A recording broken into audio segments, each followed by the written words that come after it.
कि कर्म सिर्फ तुम्हारे हाथ में है। अगर फल भगवान इंसान के हाथ में दे देता तो फिर हर इंसान भगवान बन जाता। वो कहते हैं ना, कर्मण्यवादी करस्ते माँ फलेषु कदाचन है। तुम सिर्फ कर्म करते जाओ, फल की चिंता क्यों करते हो? जो चीज़ तुम्हारे हाथ में ही नहीं है तुम उसको पकड़ रहे हो। तुमको जो काम मिल रहा है करते जाओ, उसमें कितने पैसे मिल रहे हैं उसको प्रारब्ध समझकर लेते जाओ, क्योंकि वो कहते हैं प्रारब्ध में जितना धन होता है उतने ही धन मिलता है। जैसे अब हम कुछ टाइम पहले एक धार्मिक एपिसोड देख रहे थे कृष्ण जी का, तो वहाँ पर सुदामा जी भिक्षा मांगते थे और शास्त्रों में लिखा था कि ब्राह्मण धर्म के अनुसार 5 घरों से भिक्षा मांगेंगे। वो 6वें घर से भिक्षा नहीं मांग सकते। 5 घरों से जो भिक्षा मिलेगी वो उनके प्रारब्ध के अनुसार मिलेगी। 5 घरों में से कभी 1 घर में मिलती थी, कभी 2 घर में मिलती थी, कभी 5 में ही नहीं मिलती थी, कभी 5 में मिलती थी, तो उनके प्रारब्ध के अनुसार मिलती थी। उनका क्या कर्म था कि वहाँ तक गए, भिक्षा मांगी और धर्म के अनुसार 5 घरों से ही मांगी, चाहे भूखे मर जाए, चाहे 2 दिन 3 दिन, लेकिन अपनी स्थिति से डगमगाए नहीं। लेकिन हम आज छोटी सी परिस्थिति से डगमगा जाते हैं। देखिए, सबसे पहले तो आपको यहाँ पर एक मानसिक शांति होनी चाहिए कि कर्म हमारे हाथ में, फल हमारे हाथ में नहीं। यही एक मानसिक शांति है कि जब फल का समय आएगा तो फल अपना रास्ता स्वयं बना लेता है, आपसे वो पूछने आने वाला नहीं है। अब आपको कैसे ऐसा फील होगा, क्योंकि कुछ लोगों के मन में डाउट होता है कि यार हम कुछ करते नहीं है, यार कैसे क्या होगा। देखिए, मैं एक व्यक्ति की स्टोरी तो नहीं सुनाऊंगा, बस वैसे ही थोड़ी सी जीवनी आपको बता देता हूँ, क्योंकि स्टोरी तो बहुत लंबी हो जाती है।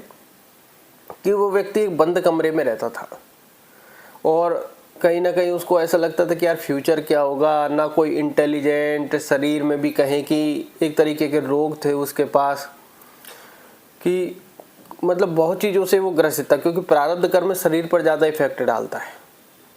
प्रारब्ध जो है कर्म जिसमें दुख लिखा होता है, तो वो दुख तो शरीर पर ही आएगा।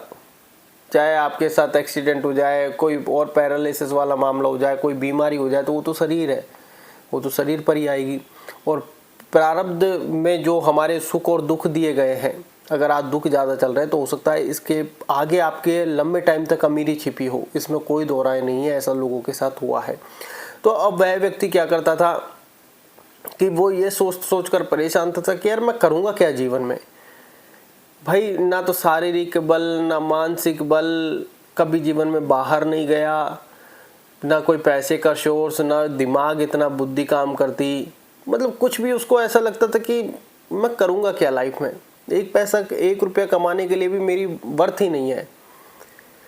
लेकिन वो कहते हैं ना, समय धीरे धीरे रास्ते अपने आप खोल लेता है। वो उसके पास वैसे ही एक व्यक्ति आया, हालांकि उसका जानकार था। वो व्यक्ति आया, वैसे ही उसने कहा कि अपन छोटा सा एक काम चालू करते हैं, मुझे कुछ पैसों की आवश्यकता है, कुछ अपन दोनों मिलके कर लेंगे एडजस्ट। तो उसने कहा ठीक है, थोड़े बहुत पैसे हैं जो घर वर वालों के होते हैं, तो वो एडजस्ट कर लिए आपस में। तो वहीं से उसको एक दिशा मिल गई। अब दिशा में भी ये नहीं है कि उसने कन्फर्मेशन मान लिया कि हाँ मुझे दिशा मिल गई, मैं इस दिशा में काम करूँगा। उसको पता ही नहीं था कि इसमें करना क्या है, उसको पता नहीं था कि इसमें करना क्या है एग्जैक्टली। बस वो तो ठीक है, जो मिल गया ठीक है, चलता जा रहा था। दिमाग में यही थॉट कि यार मैं लाइफ में करूँगा क्या। तो अब वो व्यक्ति, जहाँ उसने थोड़े से पैसे इन्वेस्ट किए, अब उसका थोड़ा सा फ्लो बनने लग गया, उसी मामले में उसकी थोड़ी चीज़ें चलने लग गई, नॉलेज आने लग गई। वो कहते हैं जिस फील्ड में जाते हैं धीरे धीरे नॉलेज आने लग जाती है। वो व्यक्ति 10,000 रुपये, 15,000 रुपये कमाने लगा, वो भी घर से ही। अब जब उसने ये सारी चीज़ें कर ली, लेकिन सवाल उसका वहीं कि क्योंकि ये तो टेम्परेरी है, इसका तो कोई विश्वास ही नहीं है। भाई जो कर्म में जब ऐसे ही चल रहा है गाड़ी धक्का पेल, तो उसका तो विश्वास कहाँ से। अब वो व्यक्ति सोचता था कि यार करना क्या है लाइफ में। लेकिन वो कहते हैं ना अपॉर्चुनिटी, फिर उसका मित्र आया या फिर जानकार कह लो, फिर कि ले चल ऐसे ही घूमने चलते हैं। घूमने के साथ फिर वो कहीं पे पहुंच गए, वहाँ उसको अपॉर्चुनिटी मिली, उससे हाँ हुई, फिर दूसरी अपॉर्चुनिटी मिली, फिर वहाँ हुई, तीसरी अपॉर्चुनिटी मिली, फिर वहाँ हुई। फिर वो मतलब ऐसे कर करके 20 से 30,000, 30 से 40,000 रुपये पर मंथ कमाने लगा। उस व्यक्ति को ये खुद वो कहता है कि उसको समझ में नहीं आ रहा था कि ये हुआ कैसे। वो कहते हैं समय आने पर समय अपने आप सारी चीज़ें करवा लेता है। अब हुआ कैसे उसको कुछ समझ में ही नहीं आया। क्यों? क्योंकि उस बाहर जाने में उसको कहीं ना कहीं डर लगता था। बाहर वो कभी गया नहीं, ना उसको इतनी नॉलेज है, ना मतलब कुछ XYZ कुछ भी नहीं। मतलब फिर वो व्यक्ति सारे एरियाज में घूमता है, सब जगह नौकरी भी कर लेता है, 40 से 50 हज़ार तक भी वो अर्न कर चुका था, 30 भी मिलते, वो चल रही थी बस उसके लाइफ।